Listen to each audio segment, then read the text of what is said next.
So here's my recommended strategy for making connections, for networking, and for getting new connections on LinkedIn.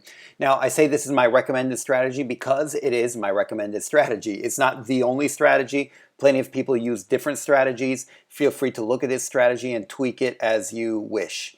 But I wanted to go through what I recommend in a bit more detail just to give you an idea. So what I usually recommend doing is to make a connection with someone. Once they've accepted the connection, you say thank you, and maybe you ask a question. Don't worry, we'll get into detail of for each point later on. But then you wait a week, and then you send a message where you add value.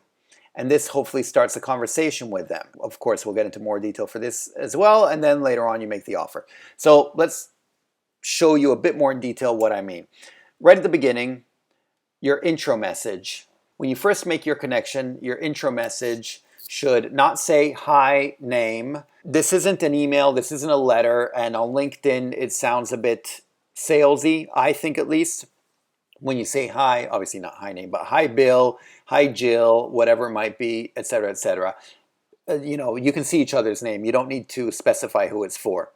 And this is also because you want to keep it short. These aren't messages, these aren't emails. And email, you can have paragraphs and you can write a whole bunch. And every now and then people try to do that on LinkedIn, but it's just a pain to read. You want to keep it short. People are reading this in their messenger. Very often they're reading it on their phone. So keep the message short. Don't say stuff like I came across your profile or we share many connections. Most people don't care about that and it doesn't benefit them in any way. So I would not recommend saying any of that stuff. What you should do, however, is you should tell them how you can help them, how you can be of benefit to them. Whatever message you have and whatever you're offering, don't mention what you offer, but mention how it can benefit them. So instead of saying, I do graphic design, say I can make your website more professional, or I can update whatever website you need to be able to do this, that, and the other, or something like that. Once again, not make it very salesy.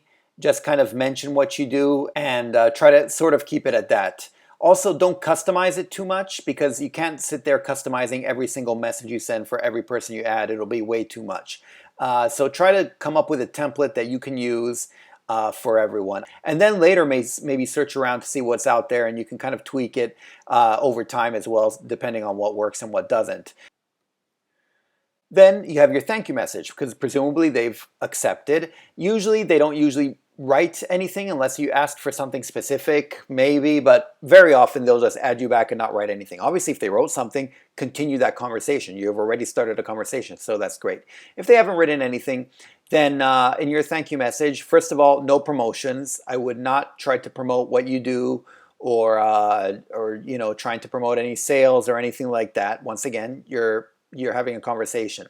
So what you could do, though, is ask a question. You can say, since you're an expert, I was wondering about this, that, and the other. And you can say, look, I'm a graphic designer, but maybe you do graphic design for people in the real estate industry. And you can say, I heard that the commercial real estate industry is getting bigger. The real estate industry in my city is getting big, but I'm not necessarily sure if that's true.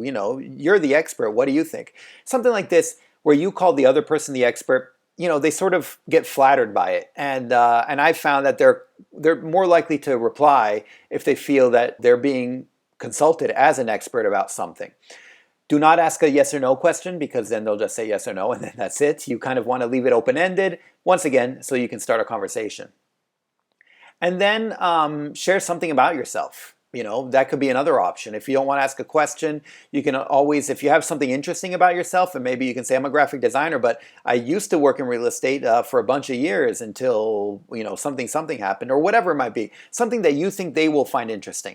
And obviously that pertains more or less to what you guys are doing as well. If you have something interesting about hiking in the Himalayas, that's interesting, but it has nothing to do with what you guys are doing professionally. And but once again, this is a judgment call, but these are some options for stuff you can do depending on your situation. Now, if they don't reply to this thank you message either, then what you can do is give it about a week. Give it some time, to cool off or for whatever to happen. And if they haven't replied in a week, don't get mad, obviously, or anything like that. But try to find a way in which you can add value. So you should send something that's valuable to them. You should mention why it is valuable to them. You should say, oh, this could probably be of value to you since you work in the Atlanta region and this has to do with the Atlanta commercial real estate industry. Something like that. You can ask for their feedback. Once again, you can mention, oh, since you're an expert, what do you think about this? Do you think this is true or do you think it's not true, et cetera, et cetera. You can send them an article. Don't just copy and paste the article though, but you can break it down and you can say, this article mentions so-and-so. Is this correct? Or, I find that this isn't the case, whatever it might be. It could be an article about stuff going on from the paper, or it could be a how-to article. Talks about how to do this and that. Is this stuff that you think is useful or not? Whatever. Keep the conversation open with them. Now, for the second add value message, the second one you send, hopefully this is a follow-up to their response. Hopefully they've replied to your add value message and you can send them another message. And the main thing here is that it should tie into your first value message. You shouldn't bring up a random new topic all of a sudden, but if they've replied, try to continue that same conversation. What about if you still have no response? Well, in that case, I would first of all give it a cool-off period. This could be, say, a month, or several weeks, a month, or even a couple months, something like that. And then after that, offer something for free. Whether you have a free pieces of information, a webinar, a video, a newsletter, whatever it might be, something that could be of interest to them for free. And just keep in mind that at this point, the response is not very likely, so don't have your hopes up too much. But you've got nothing to lose at this point, right? You've made the connection and they're not replying, and you're not burning any bridges at all.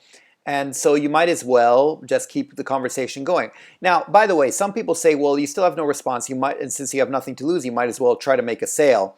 I sort of disagree, because once you do make that sale, no matter if it's early on or later on, if they're not interested in that sale, you've sort of burnt the bridge. It's very unlikely that they're not interested in the sale, but then 6 months or a year from now, they'll be like, oh, there was that guy trying to sell me something 6 months or a year ago. Let me go back and find him. No, they'll probably, go with someone, they'll go with someone they've been having a conversation with, or, someone they feel there's a bit more trust there. So I still recommend not going in for the sale. You don't want to be doing that on LinkedIn unless you know there is going to be a sale. Otherwise, just try to start the conversation, and if they're still not conversing with you, if they're still not replying, then just leave it at that. At least you have the connection, and you never know what might come up in the future.